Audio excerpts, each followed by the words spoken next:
নির্মলবাবু, আপনার কাছ থেকে শুরু করব।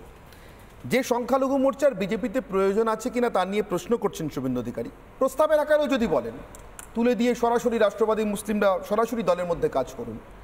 আমার যতটুকু জানা আছে, রাষ্ট্রীয় স্বয়ংসেবক সংঘ মানে বিজেপি তো সংঘ পরিবারের অন্তর্ভুক্ত একটি রাজনৈতিক দল। সেই পরিবার যে সংঘের অভিভাবকত্বে চলে, রাষ্ট্রীয় স্বয়ংসেবক সংঘ, সেখানেও সংখ্যালঘুদের জন্য আলাদা শাখার, আমি শাখা অর্থে দৈনিক শাখার কথা বলছি না, আলাদা সংগঠনের অস্তিত্ব রয়েছে, আলাদা উইংয়ের অস্তিত্ব রয়েছে। আমি তাই প্রশ্ন করছি, শুভেন্দু অধিকারীর এই হিন্দুত্ব কি বিজেপির হিন্দুত্ব? দেখুন, আমি আপনাকে বলি যে এবারে একটা অদ্ভুত রকমের ইকুয়েশন তৈরি হয়েছে যে প্রত্যেকেই, কংগ্রেস, টিএমসি, এপি কিংবা সমাজবাদী পার্টি, প্রত্যেকেই তাদের মুসলিম প্রার্থীর সংখ্যা কমিয়ে দিয়েছে। টিএমসি প্রায় হাফ করে দিয়েছে, এপিও তাই করেছে। কংগ্রেস 39টা দিয়েছিল আগের বারে, এবারে 19টা দিয়েছে। এবং পার্লামেন্টে মুসলিম সদস্যের সংখ্যা কমে গেছে, 28 থেকে 24-এ চলে এসছে। এবার সেইখানে দাঁড়িয়ে এই যে শুভেন্দু অধিকারী একটা ভীষণ ভীষণ রকম হার্ডলাইন হিন্দুত্ব প্রভোগ করছেন কিংবা বলছেন, অনেকটা মনে হয় যেন একটা হিন্দু মহাসভার নেতার মতো কথা বলছে। কিন্তু উনি তো ভারতীয় জনতা পার্টির লোক, এবং একটা জিনিস ওনার আমার মনে হচ্ছে কোথাও একটা মিসম্যাচ চলছে, যে কমান্ডিং টোনে উনি কথাগুলো বলছেন, যেমন ধরুন নরেন্দ্র মোদীর স্লোগানকে উনি চ্যালেঞ্জ করে বসেছেন, এবং এই যে চ্যালেঞ্জ করে পরে উনি ব্যাখ্যা দিয়েছেন, সেই ব্যাখ্যাটা খুব মানে জুৎসই ব্যাখ্যা বলে আমার মনে হয়নি। জাতীয়তাবাদ এই সমস্ত কথাবার্তা বলে উনি একটু গার্ড অফ করার চেষ্টা করেছেন, সেটা হয়নি, যে কোনো কারণেই হয়নি, যেটা বলার বলেছে। এখন যে কমান্ডিং টোনে কথাগুলো বলছেন, সাধারণত পার্টি প্রেসিডেন্ট এই ধরনের কথাবার্তা বলে, আমরা সাধারণত দেখেছি। তার কারণ হচ্ছে পার্টি প্রেসিডেন্টের রোলটা খুব খুব ইম্পর্টেন্ট। আর আপনি জানেন খুব ভালো করে যে ওখানে জগৎপ্রকাশ নাড্ডার টার্ম শেষ হয়ে গেছে, উনি কন্টিনিউ করছেন এখন যতক্ষণ না কাউকে পাওয়া যায়। এখানেও ফাঁকা পড়ে রয়েছে।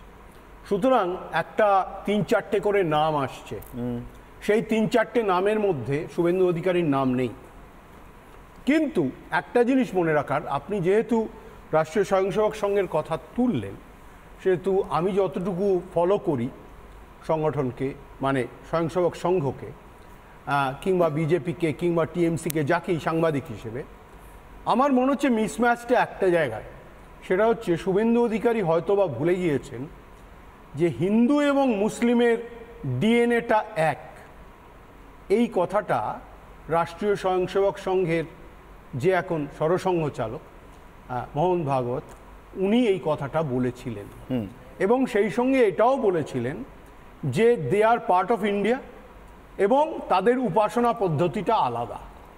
সেইখানে দাঁড়িয়ে এইরকমভাবে একটা হার্ডলাইন হিন্দুত্ব নেওয়া খুব একটা চ্যালেঞ্জিং ব্যাপার। আমি জানি না উনি হঠাৎ এতটা কেন বিদ্রোহী হয়ে উঠলেন। আপনি কথাটা বলে ফেললেন, হয়তো বা অভিমান থেকে করেছে। এই ব্যাপারে কোনো সন্দেহ নেই যে Muslim consolidation throughout the country has gone totally in favour of anti Modi alliance. সেই অভিমান নরেন্দ্র মোদীর নেই। সেই 92% মুসলিম ভোটের 92% বিজেপি পেয়েছে গোটা দেশে। উনি বলছেন মমতা বন্দ্যোপাধ্যায় 95% পেয়েছে। বুঝলাম, তা ওনার এত অভিমান হচ্ছে, নরেন্দ্র মোদীর অভিমান হতে পারে না? নরেন্দ্র মোদীর অভিমান হতে পারে, তার তো নিজের ভোটের মার্জিন কমেছে না। কিন্তু প্রশ্নটা হচ্ছে বিরোধীরা একটা স্টেপ যেখানে এগিয়েছে মুসলিম ভোট কনসলিডেট করতে গিয়ে, সেটা হচ্ছে আরএসএস যাই বলুক না কেন, যেভাবেই দেখানোর চেষ্টা করুক না কেন, একটা জিনিস প্রমাণ হয়েইছে যে BJP is a Hindu party. আপনি আমি জাস্ট একটু রিকল করিয়ে দিচ্ছি, 2004 সালে বাজপেয়ী যখন হেরে যান, তখন কিন্তু সুদর্শন একটা কথা বলেছিলেন যে আপনি হিন্দুত্ব লাইনটা ছাড়লেন, আমি আপনাকে ছাড়তে বারণ করেছিলাম, কিন্তু ছাড়লেন বলে আপনি 2004-এ হেরে গেলেন। সুতরাং এই যে বাবু, আমার এখানে প্রশ্নটা উল্টো। আমার আজকের প্রশ্ন, যে হিন্দুত্ব লাইন শুভেন্দু অধিকারী ধরছেন, তাতে জয় আসবে তো? না, এটা আমি আসছি আপনার কাছে, আমি বাকিদের কাছেও আসবো। এই প্রশ্নটা কিন্তু খুব এটা অন্য রকমের কোয়েশ্চেন। তাতে ধরুন এখানে ধরুন 8% হিন্দু ভোট সরে গেছিল, এবং সেটা বিজেপির যিনি সাংসদ স্বপন দাশগুপ্ত উনি নিজে লিখেছিলেন যে এই 8% হিন্দু ভোট যদি না সরে যেত তাহলে আমরা হয়তো 2021-এ আরও ভালো ফল করতে পারতাম। ঠিক, কিন্তু এই যে হিন্দু ভোট এখানে ভাগ হয়, মুশকিলটা হচ্ছে একটা জায়গাতে, হিন্দু ভোট ভাগ হচ্ছে, মুসলিম ভোট কনসলিডেটেড হচ্ছে। সেই ভাগ হয়ে যাওয়া হিন্দু ভোটটা যাতে কোনোভাবে যাতে ভাগ না হয়, হিন্দু কনসলিডেশনের ওপর জোর দিয়ে আগামী দিনে এগিয়ে যাওয়ার জন্য হয়তোবা শুভেন্দুবাবু এই এত দূর চলে গেলেন বলতে যে এক সংখ্যালঘু মোর্চাটাই তুলে দেওয়া দরকার। বেশ বেশ, আমি এবার শ্রমিক লাহিড়ির কাছে আসবো। শ্রমিকবাবু, আমি আপনার কাছে আসার আগে আমি নির্দিষ্ট করে আপনার কাছে আসার কারণটাও বলি। শুভেন্দু অধিকারী বক্তব্যের সূত্র ধরে নির্মলবাবু যেভাবে ব্যাখ্যা করছিলেন তাতে আমরা যেখানে এসে দাঁড়িয়েছি, হিন্দু ভোট ভাগ হয়ে যাওয়া, তাই তো? ঠিক হিন্দু ভোট ভাগ হয়ে যাওয়ার সমীকরণের সূত্রেই শুভেন্দু অধিকারী কিছু কথা আপনাদের সম্পর্কেও আজকে বলেছেন শ্রমিকবাবু।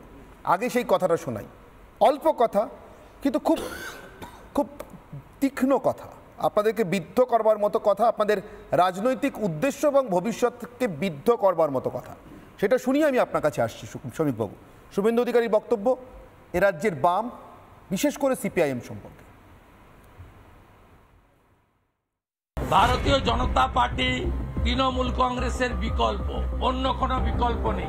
12টা সিটে হিন্দু ভোট কেটে টিএমসি কে জিতিয়েছে সিপিএম। সিপিএম ভোট কেটে তৃণমূলকে জেতায়, আর সিপিএম হিন্দু ভোট কাটে, মুসলমানরা সিপিএম এর মিছিলে যায়, ভোটটা দেয় তৃণমূলে।